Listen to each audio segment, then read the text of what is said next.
Is it real? Mm. I think Yaya Torres curse has manifested in a different light now. It's the Haaland curse now. Ever since Haaland told Arteta to stay humble, it's been bad. So talk about that, TJ. How do you feel about the Man City curse? Is it a real thing? What's wrong with Man City?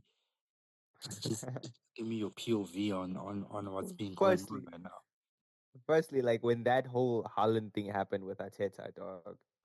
Man, that was like it was a weird thing to happen because like it tells you already like there's no like respect there or sportsmanship, and like I think City are paying for that, man. You kind of deserve it. I swear, like just like as a person, dog.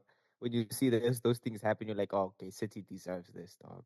So because of what Haaland did, I think like they deserve it. Like aside from all of that, I just think they've been playing terrible.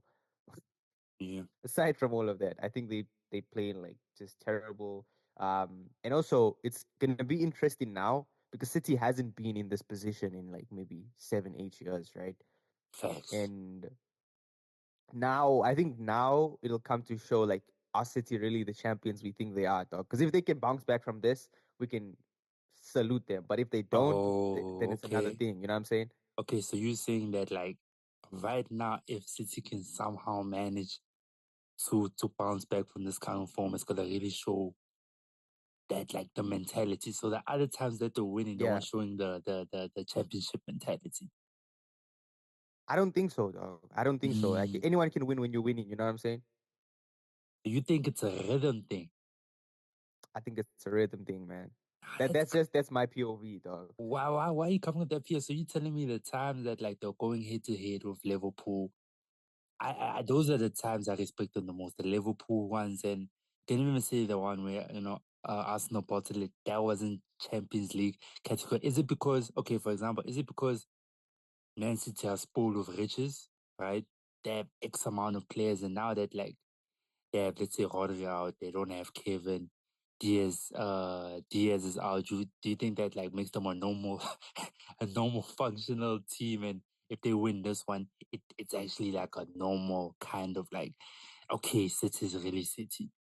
Like, Yeah, that's the way I'm looking at it, man. Because like when I look at City, like fundamentally they have everything. They got the money, they got the manager. You yeah, know, they getting like the brand exposure. Like City has everything fundamentally. So now at this point, like when you have all of that and you lose in 5 games in a row, like yeah, it's a serious thing because they don't look like they know what they're doing at this point. So if they bounce back from this, I'm like, okay, cool. Like that's why they've been champions for so long. You know what I'm saying? listen right here. I've been praying for days like this. Let me tell you one thing as a Manchester United fan who's been suffering since Sir Alex Ferguson left. I've been going through the motions, and this is like the first time we see City in this light. Like you said earlier on, since like 8 years, Tishan. 8 years. You know how insane that is. 8 years. They haven't lost five in a row in in 8 years.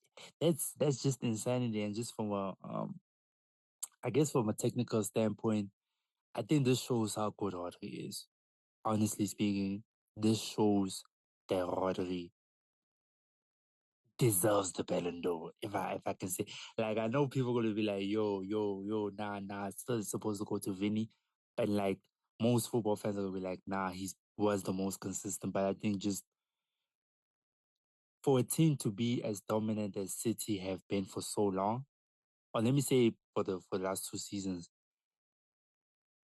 when you take out Rodri and you just see a team collapse.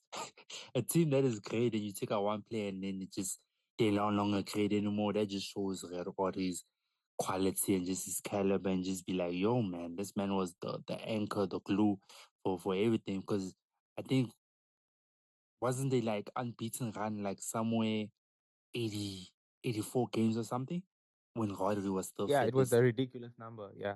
It was a stupid, ridiculous number. So it's just to say that like Jorge deserves the Ballon d'Or, and I think people don't want to speak about it anymore. But I think it's time for Kevin to leave. think Saudi's calling just based on injuries. Oh man.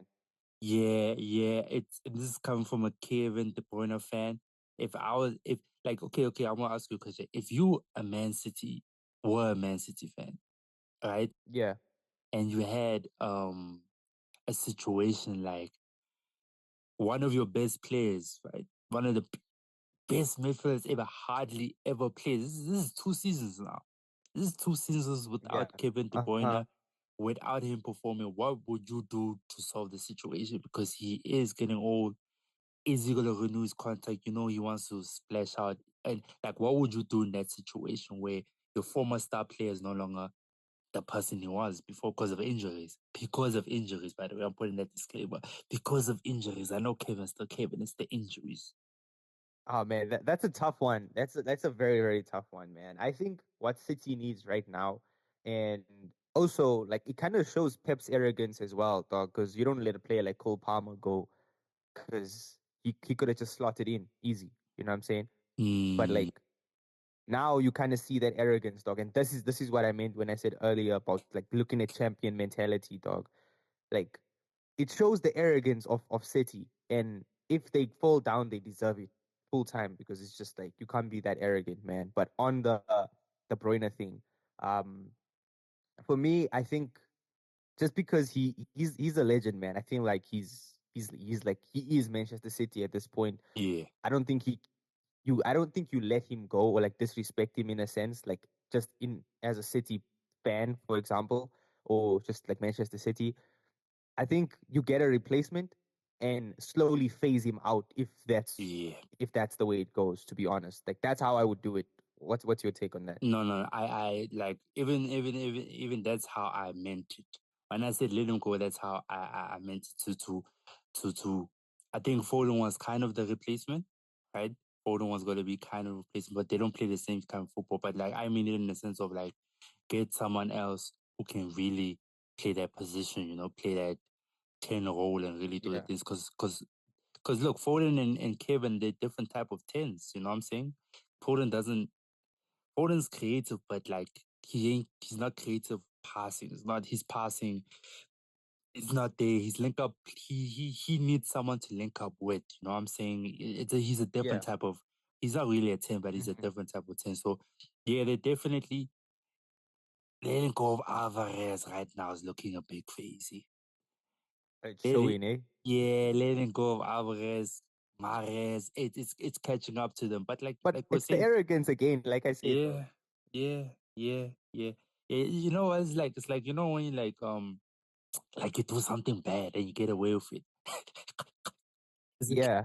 It like you do, catches up. yeah, you do something bad. Let's say like you don't do your homework once, but like you somehow still manage like to skate through, or like you don't do a test, you don't study for a test. This is a perfect example. You don't study for an exam, and you're like, you somehow pass, and you're like, I can do that thing again, man. Like it's not that. Then you do it once, they like did it twice. Liverpool, Arsenal almost caught up. Now it's like, nah, now you behind. CG, now they Yeah. behind now. Now it's like, okay, cool. Uh-huh. We messed up, man. City messed up. They messed up big time. Yeah. City messed up, dog. But like speaking about like